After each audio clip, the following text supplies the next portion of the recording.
Bismillahirrahmanirrahim. Alhamdulillahirabbil alamin. Arrahmanirrahim. Maliki yaumiddin. Iyyaka na'budu wa iyyaka nasta'in.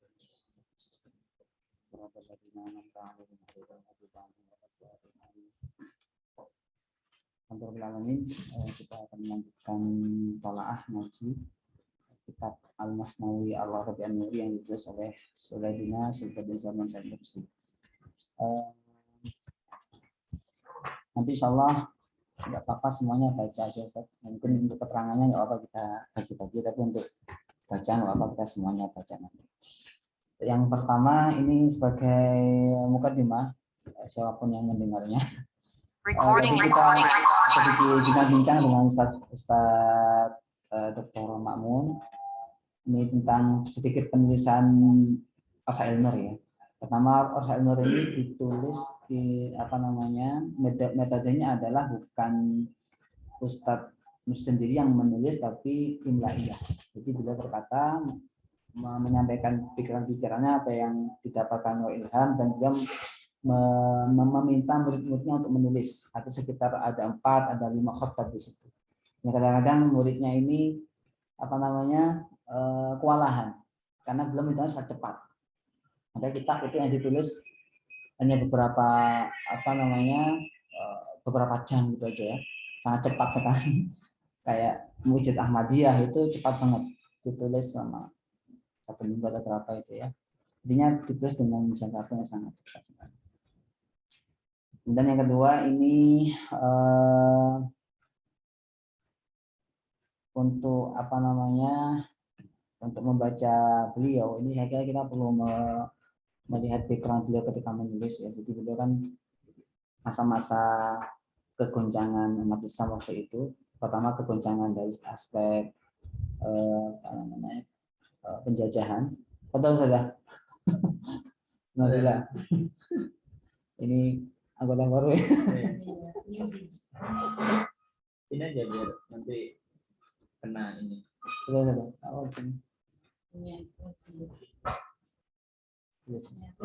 Ya. Satu ya.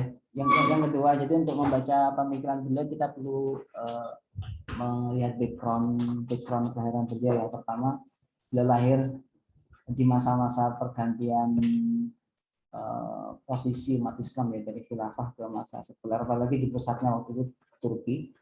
Jadi beliau melihat dengan mata kepala sendiri bagaimana proses sekularisme, proses penyebaran ideologi yang berkenangan. Makanya kemudian kita ketika membaca buku-buku beliau, kalimat maktubat itu kebanyakan dengan bahasa yang cukup keras. Jadi seolah-olah ketika pertama kali merasakan ini beliau kok kayak sombong sekali. Tapi memang bahasa tantangan ya, tantangan untuk orang-orang pada waktu itu. Dan beliau ketika melihat kegoncangan umat Islam waktu itu memang obatnya yang satu, katanya ingqadul iman gitu. Jadi iman terus seperti itu. Jadi gerakan beliau adalah gerakan underground untuk melawan sekularisme. Itu waktu itu beliau kultural bawah tanah gitu ya. Jadi memang membaca menguatkan iman, materinya simpel-simpel aja sebenarnya ya, tentang kebangkitan, tentang tauhid, tentang sholat, tapi isinya itu sangat luar biasa sekali untuk waktu itu. Kemudian satu hal lagi yang banyak juga beliau di sini sebenarnya nulisnya bukan untuk orang lain, tapi sebenarnya beliau untuk dia sendiri. Makanya iklam ya nafsi, karena beliau memang jadi 2 masa, Said Qadim dan Said Zaid. Said Qadim ini beliau banyak sekali mengkonsumsi buku-buku filsafat, pesawat barat, maksud dan sebagainya. Itu kata beliau sangat mengeringkan jiwa. Dan beliau lepas dari itu, makanya beliau yang berdialog dengan diri sendiri. Berdialog ya, menuliskan itu dalam bukunya. Makanya kalimat-kalimat beliau sukar, kadang-kadang ada yang sukar, ada yang enggak. Kemudian para pembaca bagaimana? Silakan baca aja, kalau Kalau misalnya nggak paham, tinggalkan, nanti baca lagi seperti itu.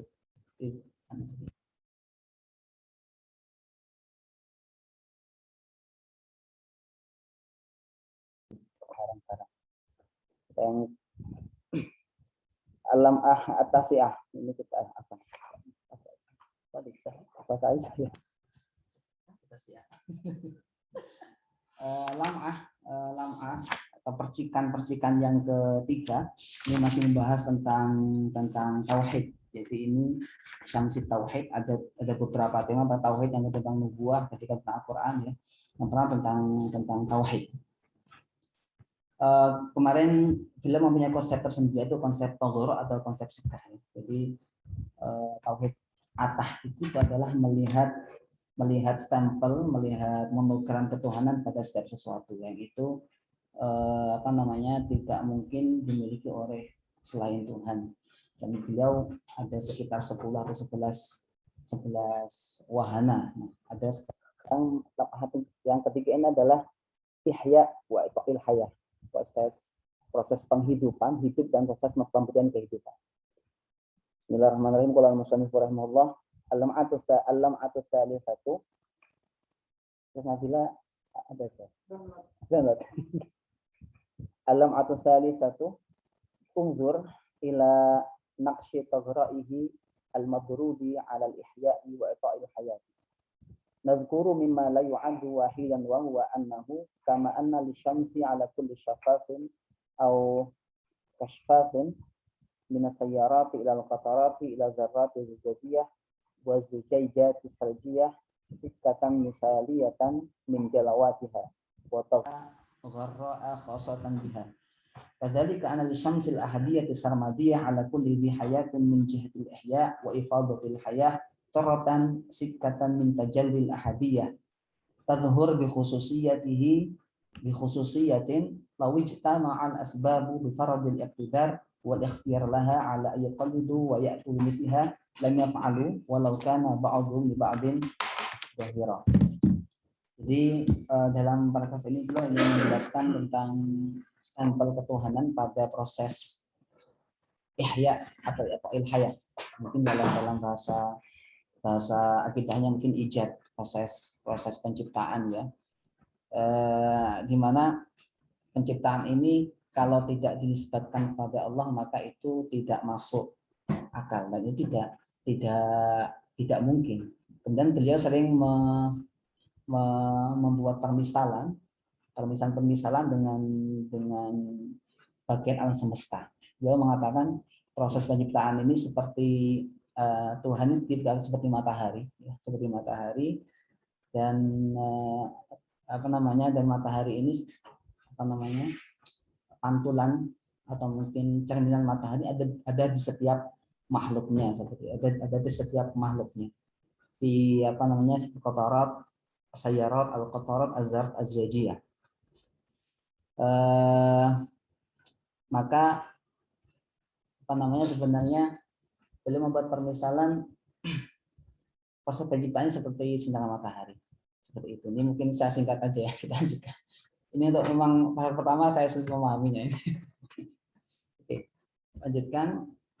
Ya ini berusyibahnya penjelasannya agak lumayan bisa dipahami. Fakama annahu law lam tusnid tamasila syamsi al-mutala'liati fil qatarat ila tajalli syamsi lazam 'alaika an taqbal sumaisah haqiqiyatan wa bil asalah fi kulli qatratin qabalatha syamsu fi kulli zujajati adha'a syamsu bal fi kulli dzarratin syafafatin kashammasat wa ma hadil furud illa balahatan min a'jabil balahah.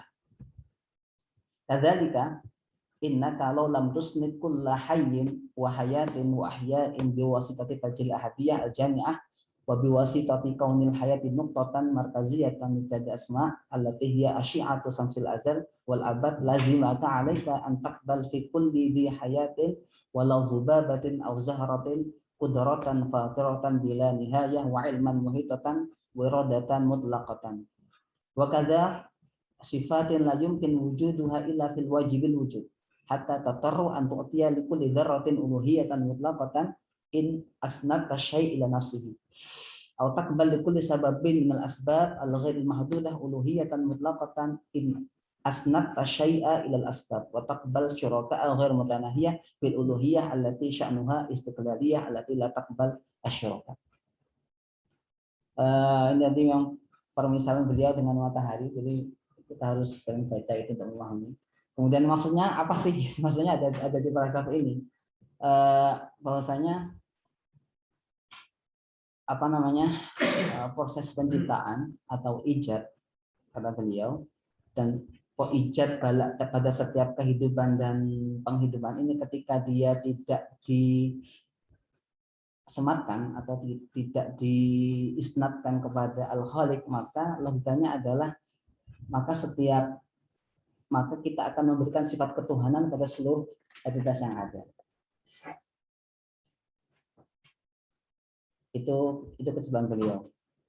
Artinya bahkan kita harus memberikan sifat ketuhanan pada atom, sifat ketuhanan pada biji-bijian, sifat ketuhanan pada apapun itu.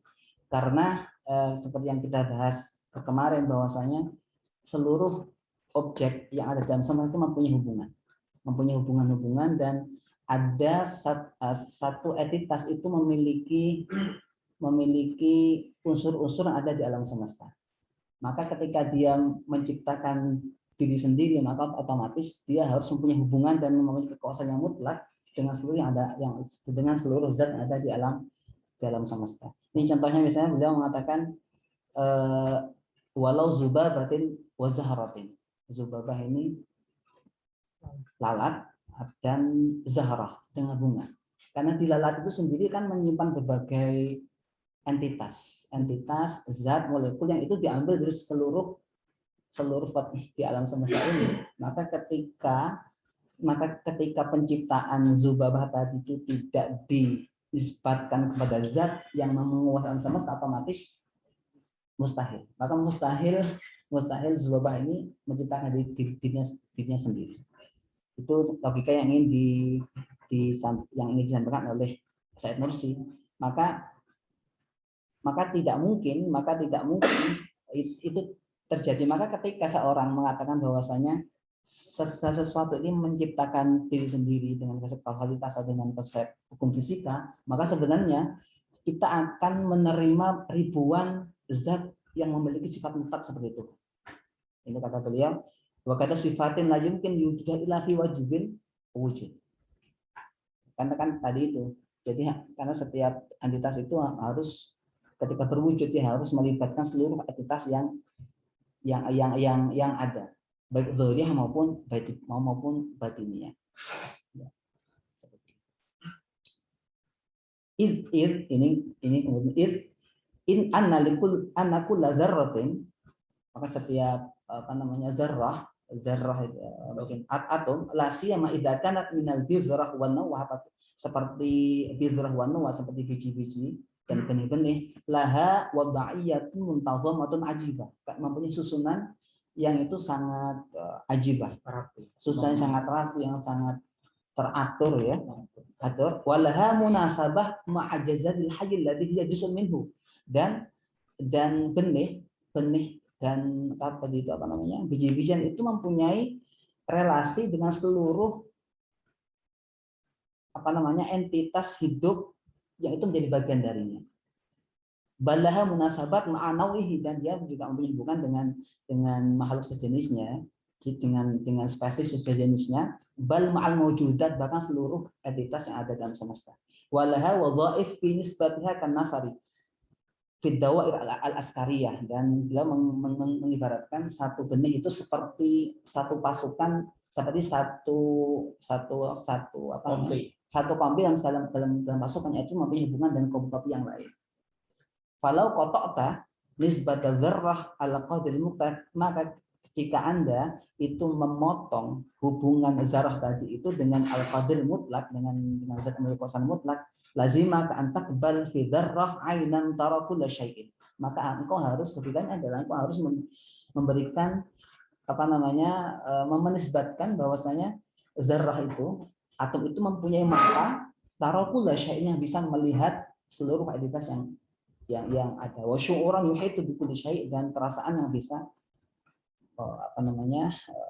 meliputi segala sesuatu, dan itu tidak mungkin. Ini sebenarnya beliau ingin menolak filsafat naturalisme sebenarnya, naturalisme dan filsafat dahriyah, naturalisme tabi'iyah, apa tabi'iyah.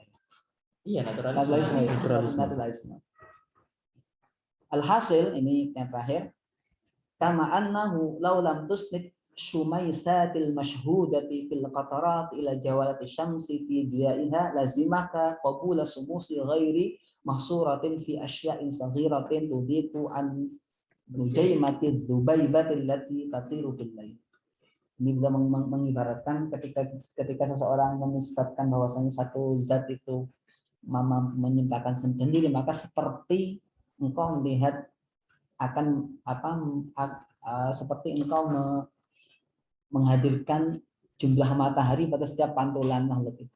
Kan materinya satu, tapi setiap makhluk kan memantulkan matahari itu. Sebenarnya ketika seperti itu maka akan terjadi banyak matahari, banyak kekuasaan, dan itu tidak mungkin. Kadzalika law lam tusnid kulla syai'in ila qadril mutlaq alladhi tatasaw binisbah ila qudratihi az-zarrat wa syumus wa juz'i wal kulli wal juz'i wal kulli wa saghiri wal kabiri lazimaka qabula alihatin ghairi mutanahiyah wasaqatta fi balahatin min ash'atil balaha. Jadi ini begitu juga misalnya jika Anda tidak menisbatkan sesuatu pada al-qadir mutlak yang maha kekuasaannya maha sempurna, yang sama menurut kekuasaan itu qudratu az-zarratu was-sumus. Jadi kekuasaan Allah itu sama untuk mengatur pergerakan atom dengan pergerakan matahari, itu tidak ada bedanya. Jadi untuk mengatur gerakan galaksi alam semesta dan mengatur pergerakan zarrah dalam tubuh itu tidak ada bedanya dalam kekuasaan Allah Subhanahu wa taala. Wal juz'i wal kulli, and juz'i ini bagian, wal kulli keseluruhan, wal juz'i wal kulli wasaghir wal kabir, dan kecil, lazimaka qubul alihatin ghairi mutanahih, maka engkau harus menerima logika bahwasanya ada Tuhan yang tidak terbatas dalam semesta. Wasaqatta fi balhatin, dan engkau telah jatuh ke dalam kebodohan yang paling bodoh, fi balahatin min asna'il balah. Itu penjelasan yang maksud dari la'ah asalisah. Jadi mengkritik filsafat naturalisme dan ini mungkin yang paling satu hal yang sering beliau katakan tadi itu, bahwasanya sifat kekuasaan Allah itu adalah sama antara mengatur pergerakan zarrah itu, pergerakan atom, dan pergerakan galaksi alam semesta itu sama saja. Mungkin itu yang lama asalisah. Jadi hal seperti ini menurut beliau itu sudah tidak terbataskan seperti itu. Sudah terbataskan dan sifatnya adalah aksioma, dan itu ini masuknya bukan hanya pada masalah rasio, tapi ketika seorang muslim mencapai makom tauhid at-tahqiq, ketika melihat entitas itu maka hadir dalam pikirannya. Jadi Allah itu ketika kita melihat alam, ketika melihat daun, ketika melihat bebatuan, jadi kita merasa bahwa kita melihat ada asar atau jalawat, ya, ada asar atau tanda-tanda ketuhanan di situ yang dimaksud dengan tauhid at-tahqiq. Ini tuh Ustaz. Alamak Rupiah. Bismillahirrahmanirrahim. Subhanaka la ilma lana illa ma 'allamtana innaka syrah li sadri wa yassir li amri wa hlul 'uqdatam min lisani yafqahu qawli.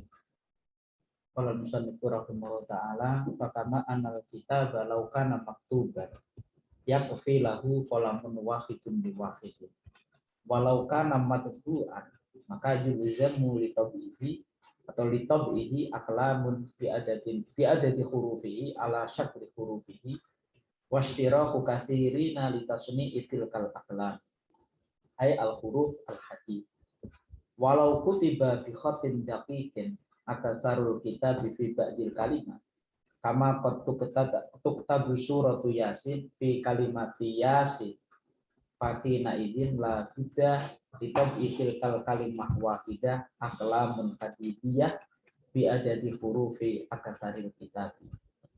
Jadi lala swab itu begini ya. Tadi kan disampaikan yang dibaca Ustadz Isom bahwa apa ya, tajalli Allah dalam semua makhluknya. Tadi kan ada misalkan dicontohkan bunga misalkan. Kalau orang melihat bunga aja atau melihat zubabah, itu tuh sudah, kalau orang yang waras lah dalam tanda kutip itu langsung bisa melihat, itu pasti diciptakan oleh zat yang super kuasa. Artinya satu sistem, di situ ada sistem yang ajibah tadi kan, muntazimah, ajibah. Kayak misalkan tadi ada misalkan satu benih nuah atau habbah misalkan. Itu kan kalau kita lihat misalkan di BBC itu kan tumbuhnya itu dari biji, kemudian itu kan di kameranya kan kayak dipasang terus ya. Itu kelihatan sangat teratur. Kayak misalkan kita lihat bunga mawar ya. Misalkan tumbuh di atas comberannya tetap berbau wangi. Terus misalkan dzubabah, bagaimana yang binatang yang sekecil itu dia punya sistem, kemudian dia juga melakukan hubungan biologis, kemudian dia mempunyai keturunan, tentunya uratnya dan lain sebagainya, itu kan menggambarkan di situ ada tajalliyatnya Allah di situ. Nah, itu satu sistem yang orang itu pasti kalau tadi digambarkan matahari, segala hal ini pasti menerima pantulan matahari. Nah, sama dengan itu tajalliyat Allah ini perlu, bahkan hal-hal yang sifatnya wujud. Makanya kan kalau Allah itu kan wajibul wujud. Ya, itu kalau meminjam istilahnya salah satu filsuf Arab itu istilahnya diterjemahkan dalam bahasa Inggris itu being. Nah, tadi kalau ijadul khalq itu tadi kan processing. Nah, terus nanti becoming itu al-maujud itu. Kalau saya memahami supaya agak lebih mudah itu. Jadi adanya maujud itu pasti ada tadi tuh. Kalau istilah bahasa Aristonya itu al-muharrik al-awwal. Jadi wajibul wujud. Nah, processingnya atau para perantaranya ini kita mau percaya atau tidak, itu tetap kalau orang bisa melihat secara detail itu tadi tajalliyat Allah bahwa manusia atau segala yang ada di alam ini tuh pasti menunjukkan ada yang zat yang sangat berkuasa, yang muhitun, ya muhit, qad ahata bi kulli syai'in ilma lah istilahnya. Qadir, dan di sini tadi kan gitu kan, ada muhit, ya kan? Aliman, jadi nihad wa ilman muhiton waridatan mutlaqah. Nah, itu sudah nggak bisa disangkal sebenarnya. Bahkan tadi dicontohkan misalkan apa Zubaybah Nujaimatul Zubaybah itu kalau alati tatirul filail itu kalau saya menerjemahkan itu seperti kunang-kunang lah. Ya. Nah, ini juga sebenarnya menunjukkan kalau kamu nggak bisa melihat tadi matahari di semua alam itu dengan adanya cahaya itu sebenarnya juga bisa menjadi satu representasi bahwa di situ ada alimun, qadirun, muhitun bi ilmihi di situ. Karena semua sistem yang ada di alam raya ini sangat detail dan sangat ini, dan itu jelas tidak bisa dilakukan oleh manusia. Nah, ini baru lanjut ke Rabi'ah ya.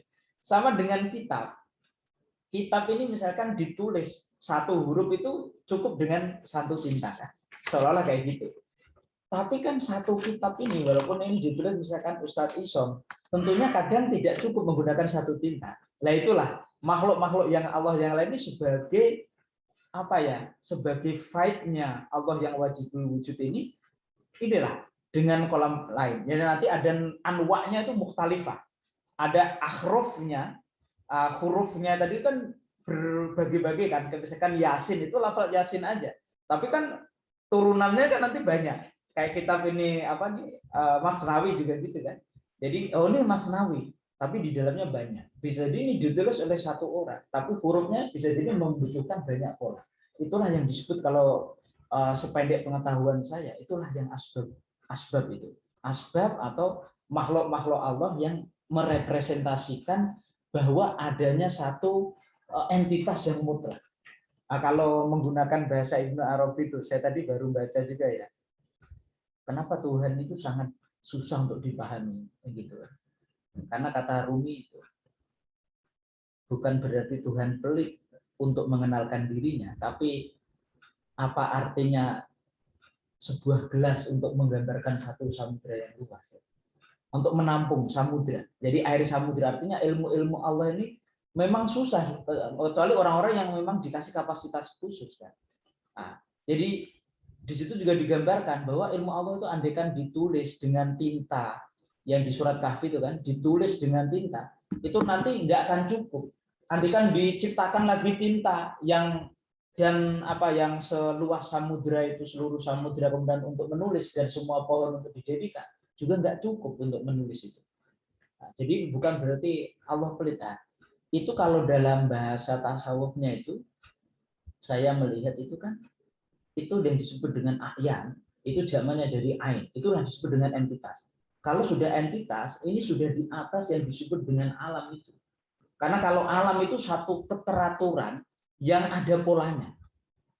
Kayak manusia nih, baik makrokosmos maupun mikrokosmos yang dalam bentuk manusia atau makhluk-makhluk yang lain, itu mikrokosmos yang lain, itu kan polanya itu ketahuan. Manusia misalkan reproduksi, kemudian ini itu kan ada polanya. Tapi ada juga a'yan, itu yang dari kata ain, itu nanti jadi a'yan. Jadi satu entitas itu yang sifatnya potensial. Nah, ini yang susah untuk dimengerti orang, karena untuk para pencari Tuhan dalam level pragmatis kan. Nah, kalau istilahnya Pak Nasar sama Mufid punya Rumi itu. Kalau untuk level-level pragmatis itu memang susah untuk mengenali itu, karena kalau sudah itu bukan lagi afal. Kalau manusia kan afal. Kemudian lebih tingkatan lagi itu sifat. Dia mengetahui ketajaliat Allah itu melalui sifat. Tapi kalau sudah mulai a'yan, ini kan sudah fight atau dari bentuk wahidiyahnya Allah ini ke a'yan itu. Nah, yang sudah tidak yang satu entitas tetap yang nanti bisa mentajali ke seluruh makhluk, yaitu tadi alim qadir itu tadi, yang kadang bisa potensi-potensinya itu ke makhluk-makhluk yang tertentu. Nah, itulah disebut dengan a'yanus sabita. Nah, itu sebenarnya sudah di atas alam yang web mutlak. Nah, ini memang Nursi juga kalau menurut saya memahami itu harus perlu piranti-piranti lain untuk, karena Nursi ini gambarannya banyak menggunakan misal kan. Iya. Nah, misal.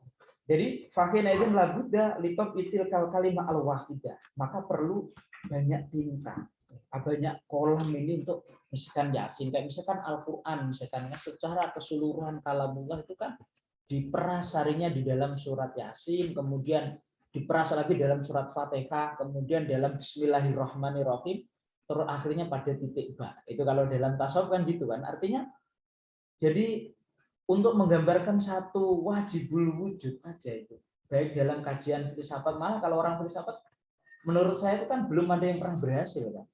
Artinya mendefinisikan Tuhan sebagai wajibul wujud yang seorang fatir yang mutlak mutanahiyah itu kan belum ada. Aristo aja baru sampai Muharrik awal kan. Al-Ghazali pun akhirnya menggunakan metode tasawuf kan, sehingga bisa tadi itu menghilangkan syaknya itu. Ketika beliau kapasitasnya sebagai seorang filosof, makanya benar juga kalau kata Ustadz Isom bahwa kayak siapa tadi, Nursi ketika mengkaji filsafat itu tidak menemukan. Jadi mulham itu ketika beliau sebenarnya secara de facto, walaupun beliau tidak mengikuti satu torekoh tertentu secara ini kan, tapi hadijurnya, tapi secara ininya beliau bisa dikatakan ya ketika sudah wusul lah gitu. Nah, kemudian kadzalika hadil kainat idza qalat annaha maktubah bi qalamil wahidil ahad. Sebenarnya cukup aja kan kalau misalkan alam raya ini kalau ditulis, ketika dianggap sedikit ditulis dengan satu tinta, sebenarnya bisa ada. Tapi salakatori konsahlan makulat fi nihayati sulat bidarajati. Sangat mudah sekali bagi Allah. Tapi ya itu tadi. Nanti gambaran satu kitab menjadi itu kan tidak justru kurang menggambarkan kebudayaan Allah justru. Dalam sependek pemahaman saya seperti itu Ustaz. Nah, jadi wa idzas tanat taha ila tabi'ah wa ilal asbab. Nah, kalau tapi salakat tariqan fi nihayati su'ubah bidaratil imtina wa fi nihayati adamil ma'kuliyah. Nah, tapi kalau disanadkan disandarkan perlu adanya nih. Jadi menjadi ya tidak sesimpel itu. Jadi menjadi rumit, tapi rumit inilah untuk orang-orang yang berakal untuk menggali itu malah lebih luar biasa. Sebenarnya kalau misalkan contoh lah, Tuhan mau membunuh orang juga gampang kan, kalau kita bicara luar konteks gampang aja kan. Tapi kenapa perlu malaikat? Seolah-olah Tuhan kalau kok Tuhan nggak kuasa, justru pendelegasian itu menunjukkan orang sangat berkuasa penuh, gitu kan. Nah, sama dengan ini, dia perlu asbab sehingga salah tariqan fi nihayati sohbah bitarajatil imtina wa fi nihayati adamil ma'kuliyah. Jadi sehingga akhirnya kadang susah ya, nggak susah dipahami secara logika. Bidarajatil muhaliyah, bahkan sampai derajat seolah-olah itu impossible. Nah, tadi itu penggambaran Allah dalam bentuk wahidiyah ya, ketika sudah jadi a'yan, kemudian tadi a'yan as-sabita, kemudian baru di situ nanti bisa dibedakan antara Allah dalam sifat ahadiyah dan wahidiyah. Ini dalam, kalau ini memang li'annahu yalzamu ala tabi'ah antuh dirali topi kulli hayyin kulama yalzamu li aktsaril kainat.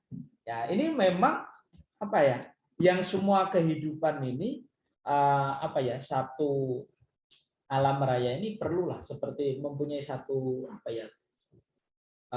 tadi itu ya, perlu ada sebab-sebab ya, yang istilahnya sehingga akhirnya sebab-sebab itulah menunjukkan kedikdayaan Allah itu ya perlu seperti itu. Nah, perlu adanya satu semacam rasionalitas untuk memudahkan untuk orang-orang, ada orang-orang yang perlu ini kan harus secara tabiat itu ada.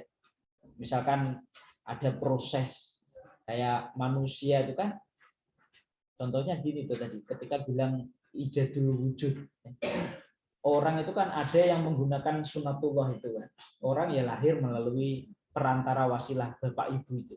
Tapi ada juga kan yang Nabi Isa itu kan gampang aja ya kan, gimana itu?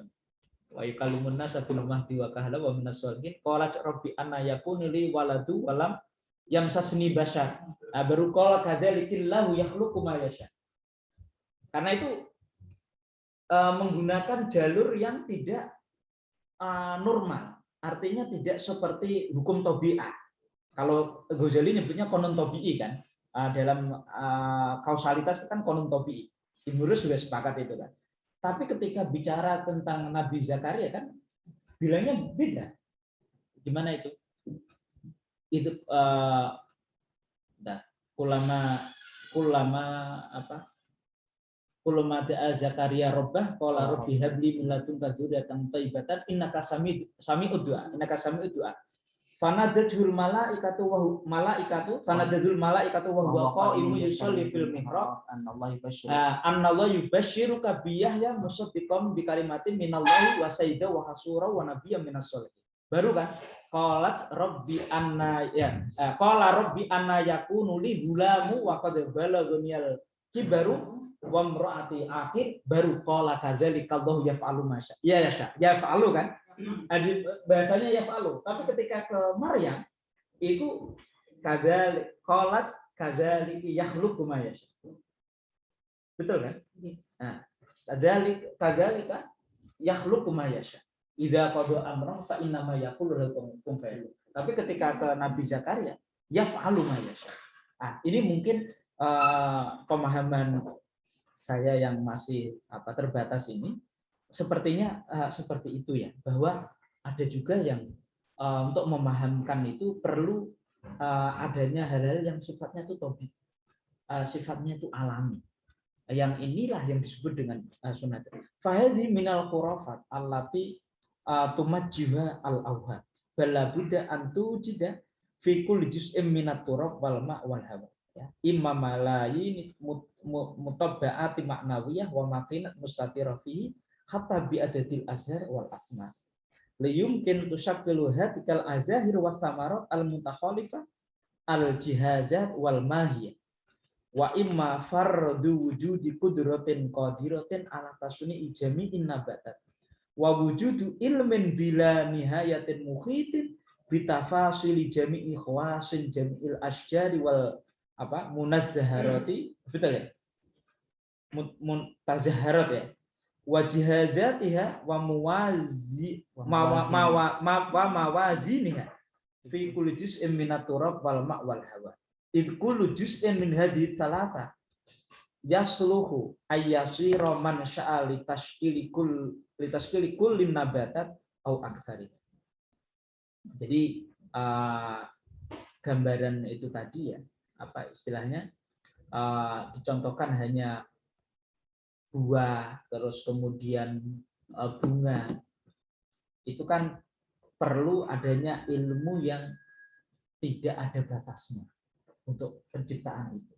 Ya termasuk sistemnya itu kan bagaimana pohon atau buah itu bisa ini dengan secara detail. Ya, itu kan bila nihaya mungkin bitafasil, harus ada Allah yang qadir, yang muhit bitafasil secara detail.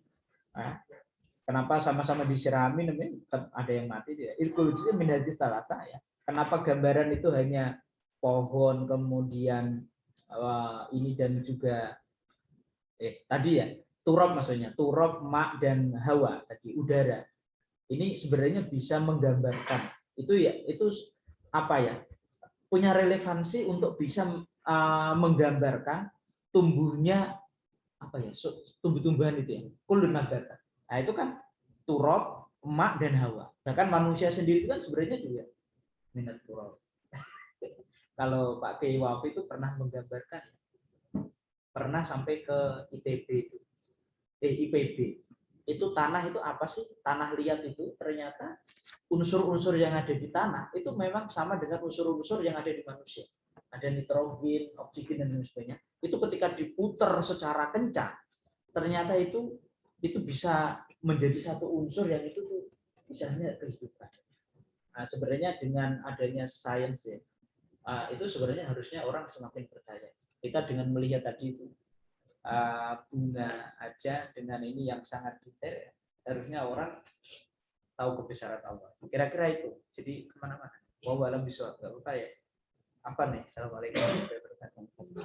Mungkin sedikit menggarisbawahi ya. Jadi maksud Syekh Nursi dari dua paragraf ini beliau ingin membandingkan bahwasanya ada orang yang ingin menisbatkan penciptaan itu kepada Allah Subhanahu wa taala, itu ada yang ingin menisbatkan kepada hukum kausalitas dan hukum alam. Kausalitas dan hukum alam. Nah, Syekh Nursi mengatakan bahwasanya kalau kita memilih jalan yang pertama, bahwasanya alam semesta hanya diciptakan oleh Allah, itu sangat mudah dan sangat makul sekali, mudah banget menggunakan itu. Tapi kalau kita mengatakan bahwasanya alam terwujud dengan hanya proses kausalitas, dengan proses nature, maka itu muhal, tidak mungkin. Bahkan beliau mengatakan ini, finihayati adamil makuliyah, finihayati adamil makuliyah, sangat makul banget, bidaro jadil muhaliyah. Itu kata beliau.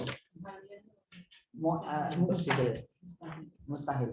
Karena tadi itu ketika logikanya adalah maka air, tanah, udara itu harus memiliki mesin cetak seluruh makhluk yang ada. Kan makhluk kan ini logikanya beliau pakai logika percetakan. Kan saat cetak ini mesti ada alatnya kan ya.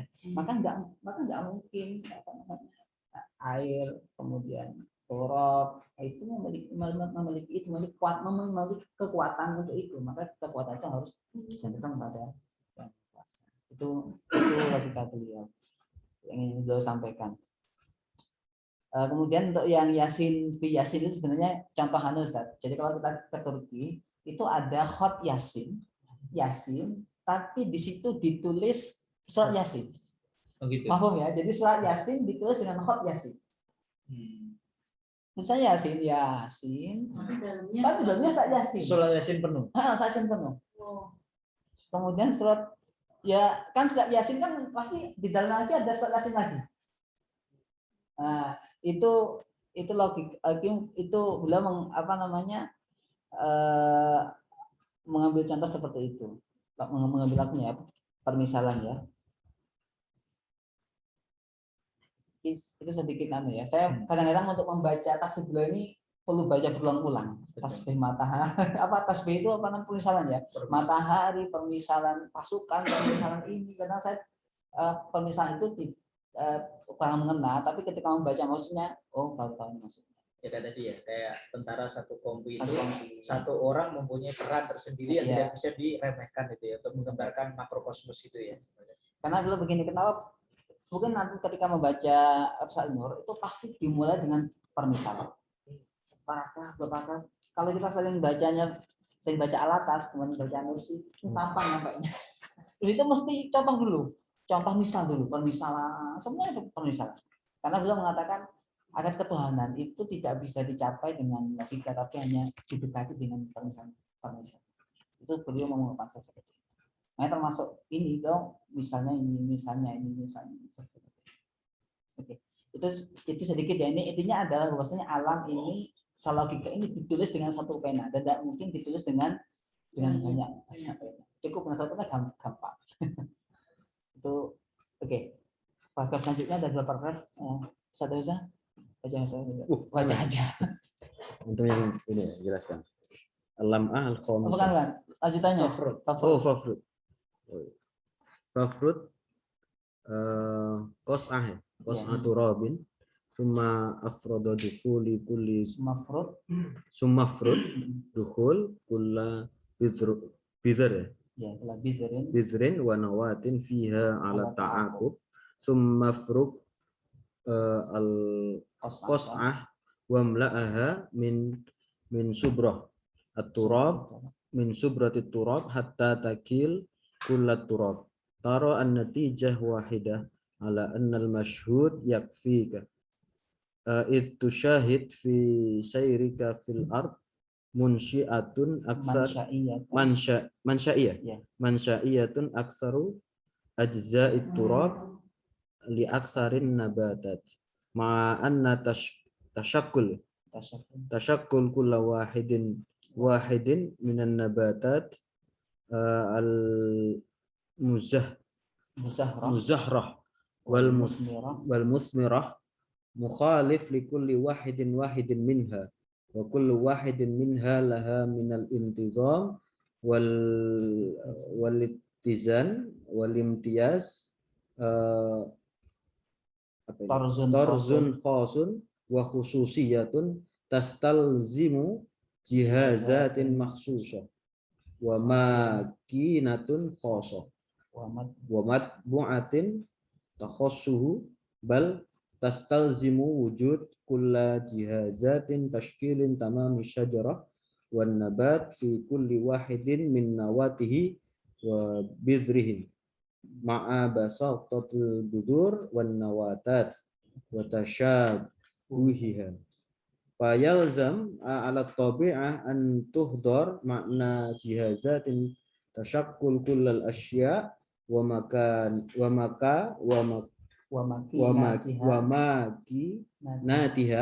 al ma'nawiyah wa asbabiha fi kulli syai'in wa hadhihi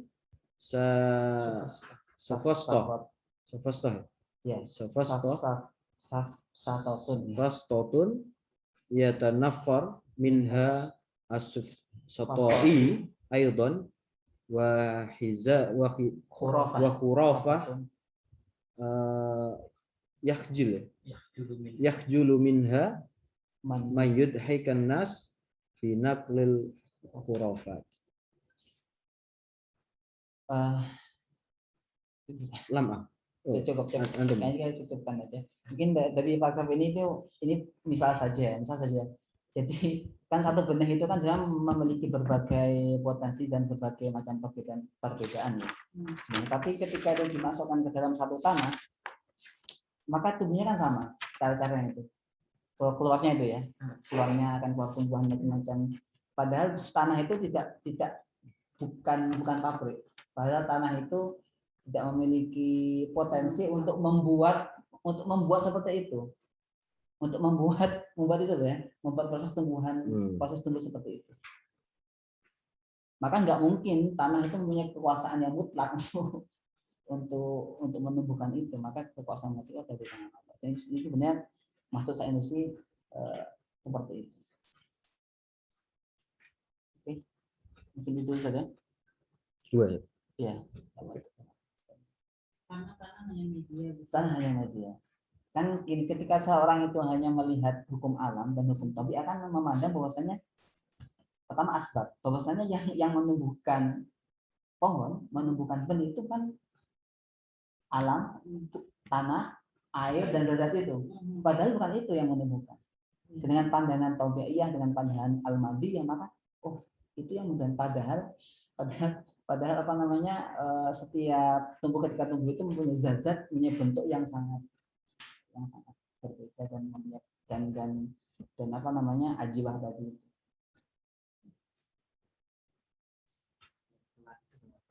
Memberikan alam dan jadi sehat.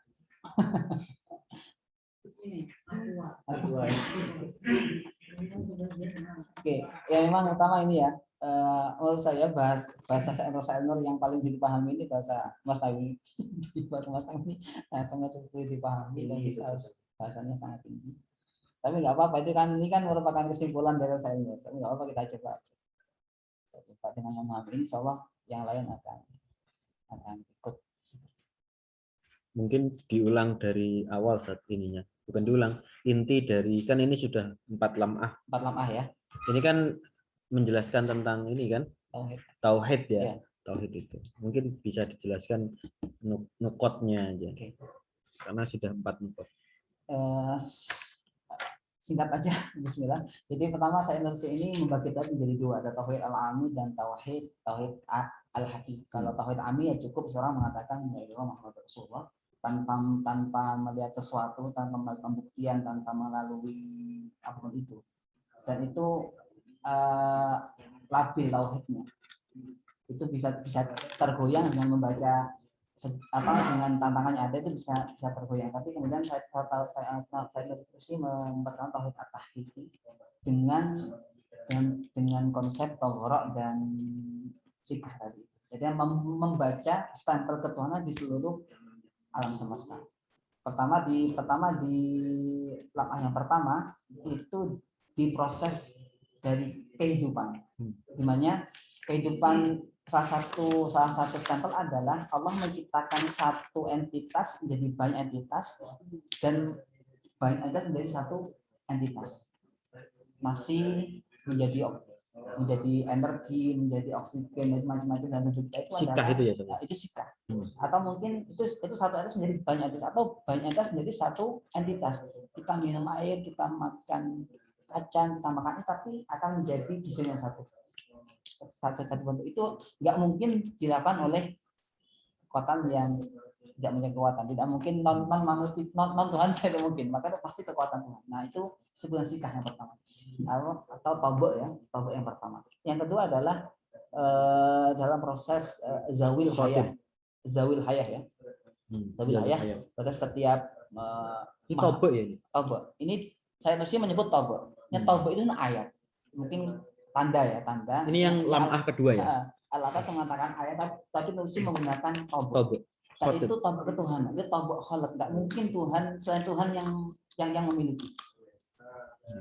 Tadi itu tentang al-hayah, yang kemudian tentang zawil hayah ya. Zawil hayah itu juga sama sebenarnya. Kemudian yang ketiga tentang ihya wa iqa'il hayah tadi. Tentang proses ijab yang tadi itu di mana setiap entitas memiliki hubungan dengan berbagai macam entitas. Maka ketika dia menciptakan, maka dia harus menghadirkan seluruh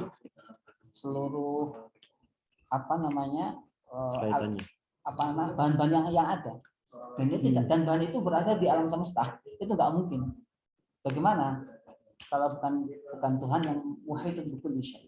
Itu yang lam'ah yang ketiga. Kemudian lam'ah yang keempat ini adalah ditulis dengan satu pena. Qalamun wahid. Di qalamun wahid.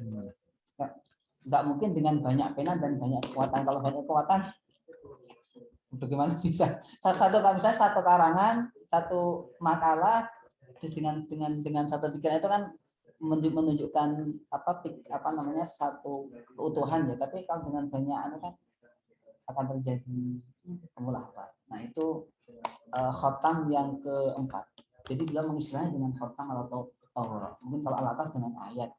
Tapi beliau lebih terperinci lagi mulai dari kehidupan, konsep kehidupan, makhluk hidup, ada namanya hukum, nanti akan ada setelahnya. Sikah itu tobo. Sikah itu ya apa namanya stempel. Istilahnya stempel. Kalau di Arab, di negara-negara sana itu ada stempel yang modelnya bukan kayak muhur itu. Jadi dia memang dari besi. Sikah arti awalnya kan besi. Oh iya. Kayak sikat lagi. Nah itu yang kayak diceplok. Kayak di Al-Azhar itu terakhir habis stempel ini itu ada stempel lagi yang itu menghilangkan kepalsuan. Jadi ada nanti timbul jadinya. Mungkin itu. Yang kedua itu timbul kan. Jadi kan kalau dulu kata itu kemarin kan khotam itu kan arti awalnya ini kan khotam karena Nabi Muhammad itu setiap ada surat pakai khotamun Muhammad. Itu tanda suratnya di Muhammad. Makanya sah. Makanya artinya orang menikah kalau udah ada cincin artinya sudah udah akhir gitu. Udah proses akhir gitu artinya udah disepakati kan. Terus ini tadi juga menarik itu tadi yang terakhir itu tadi ya ketika apa istilahnya coba kamu melakukan observasi kan itu kan misalkan ketika ada tanah yang satu di dalam satu semacam polybag ya kan atau dalam mangkuk nyebutnya posah gitu. Tapi ada juga yang udah tanah yang tanpa ditimbang tanpa di ini tapi nanti ketika ditumbuh semuanya bisa tumbuh dan satu jenis bidr atau habba itu nanti kok bisa menumbuhnya berbeda-beda. Padahal di waktu yang sama, di tempat yang sama, itu bisa melahirkan sakelnya, ya misalkan alpukat, ada yang tinggi, ada yang subur, enggak. Padahal dalam satu tanah, dan ini yang tadi pakai takaran dan tidak, kok sama-sama bisa tumbuh. Dan setiap itu kok beda-beda. Kan harusnya kalau yang ada takarannya misalkan harusnya sama dong yang di sini. Yang di sini harusnya modelnya sama, tapi kok beda. Intinya bukan tanah yang untuk buat benar iya, ya. intinya Allah. Susah ya. Dipahami ini harus Itu yang keempat ya. Keempat. Ya, mungkin ada yang ya monggo saja Nabila sama Ustaz Sofyan. Ustaz, tapi di situ ilmu pengetahuan tempatnya di mana? Maksudnya kan ilmu pengetahuan bisa juga jawab itu nantinya. Maksudnya kan mungkin tanah yang ini seperti ini, mungkin bibitnya ini seperti ini, kadar airnya seperti ini. Dia tempatnya hanya akan memperjelas saja. Jadi kan begini, jadi saat itu memberikan bahwasanya hukum kausalitas, hukum fisika itu sebenarnya dia bukan hukum yang berdiri sendiri, tapi hukum yang dibuat atau syariat di situ. Artinya Allah membuat hukum seperti itu. Allah membuat hukum alam sebenarnya syariat alam. Nah, asbab tadi itu misalnya kita menanam ini dengan kadar ini itu memang hukum yang dibuat Allah Subhanahu wa taala, dibuat oleh Tuhan. Tapi sebenarnya yang sah hakiki yang menentukan itu bukan itu. Bukan, maka tetap tadi itu. Jadi bukan tanah yang berkuasa untuk menentukan, bukan air yang berkuasa, karena itu adalah jamid. Dan maka seandainya kalau misalnya memakai hukum itu, memakai hanya landasan sains, maka kamu harus menerima logika bahwasanya air itu mempunyai kekuasaan, mempunyai ilmu tanpa batas. Karena untuk menumbuhkan biji, maka dia harus tahu oksigen, tahu nitrogen, tahu udara, tahu ini. Seperti itu. Itu tidak mungkin dimiliki oleh air. Bahkan seperti itu. Sama semua aja. Maka itu pasti diatur oleh zat yang mengetahui semuanya. Langsung menciptakan manusia. Manusia ini butuh apa? Butuh oksigen, butuh makan, butuh minum, butuh air. Maka ketika menciptakan manusia, maka Tuhan juga menciptakan sesuatu untuk manusia itu sendiri. Makanya nggak mungkin manusia itu menciptakan diri sendiri. Maka diciptakan oleh zat yang mengetahui kebutuhan manusia, baik jasmani maupun rohani. Apalagi dalam tubuh itu kan banyak makhluk. Maka siapa yang mengatur itu?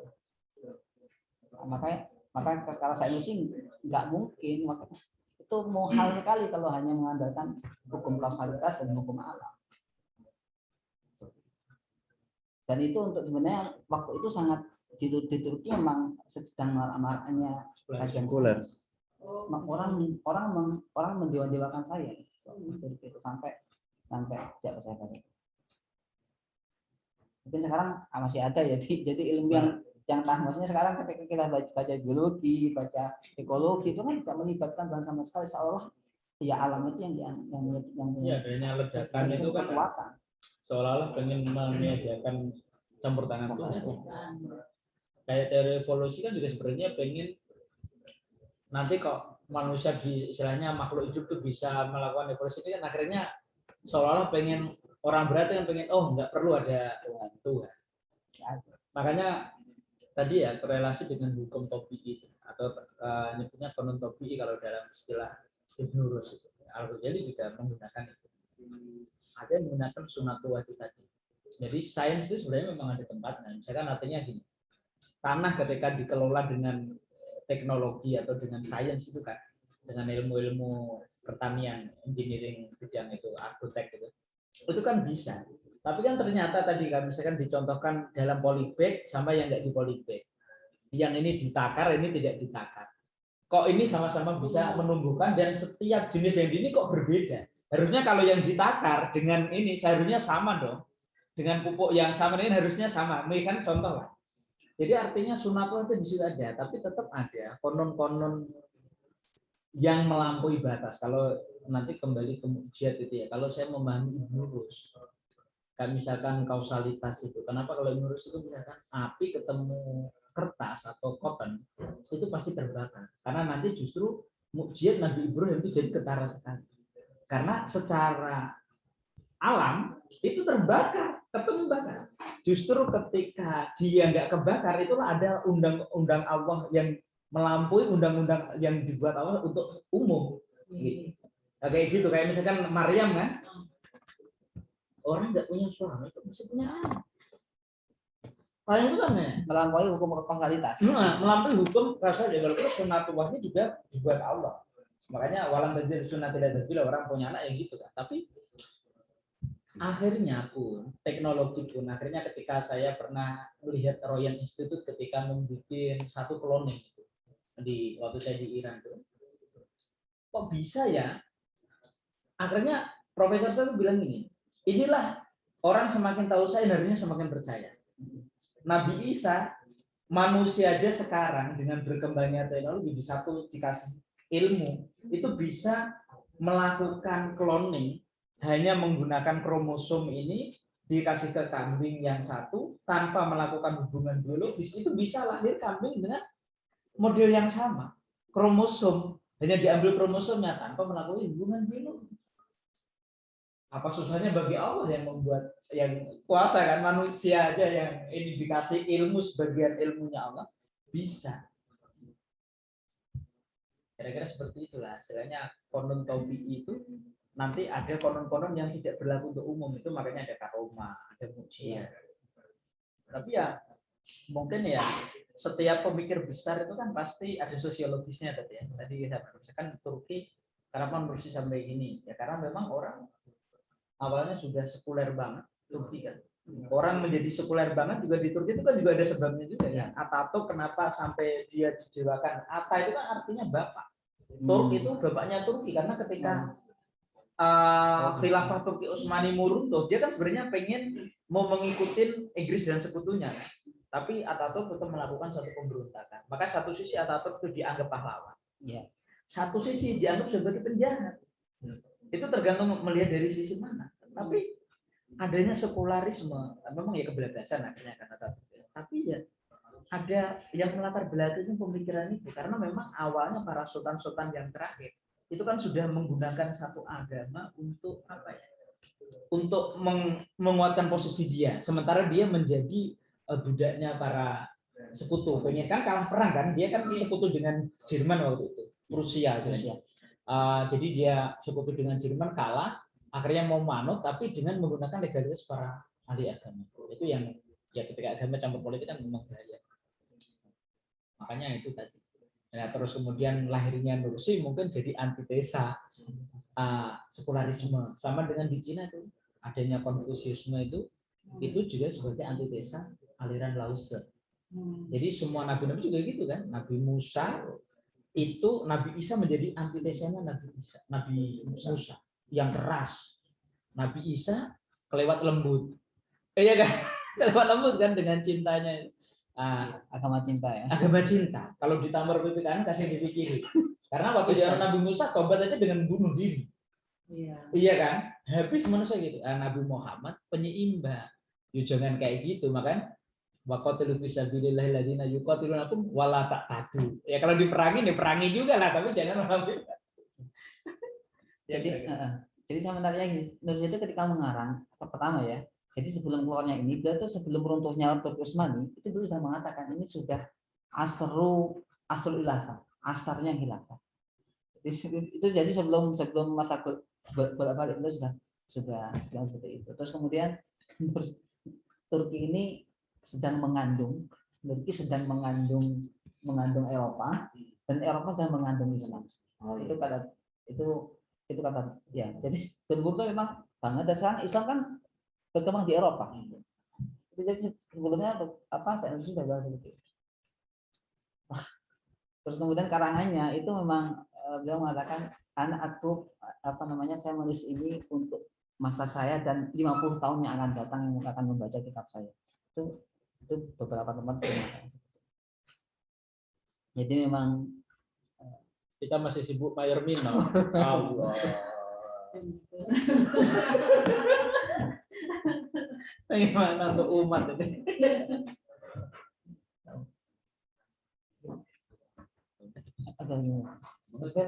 ada tanya yang baru ya, yang mau kita sambung menunjukkan istiqomah. Dan saya sendiri membaca itu beberapa kali nggak paham juga karena saya Nursi itu 4 tahun dia menggunakan musalahat kalam, musalahat tasawuf, tapi sebenarnya maksudnya bukan itu. Itu yang sering saya melafal. Dia mesti menggunakan kata hijab, mahjub. Hijab itu bukan terminologi sufi. Tajalli beberapa hal tidak memaksudkan tajalli dalam kacamata sufi. Itu yang yang sering kita salah. Makanya ada kamus sendiri untuk menghubungi, yang ada kamus Miftahun Nur, Mafatihun Nur. Jadi kata-kata itu seperti apa, makanya seperti apa. Kemudian mungkin yang belum terbiasa dan kata beliau yang kajian analitis, kita perlu sabar. Karena beliau untuk mau idoh sebenarnya kita untuk didilalah. Kalau yang alatas kan analitis kita enak banget ya biasa analisis, tapi kok analisis apaan namanya ya? Nyampainya kesimpulannya itu loh. Tapi kita bisa nanti. Itu kiai kalau Nursi. Alatus akan bisu. Nah, alhamdulillah.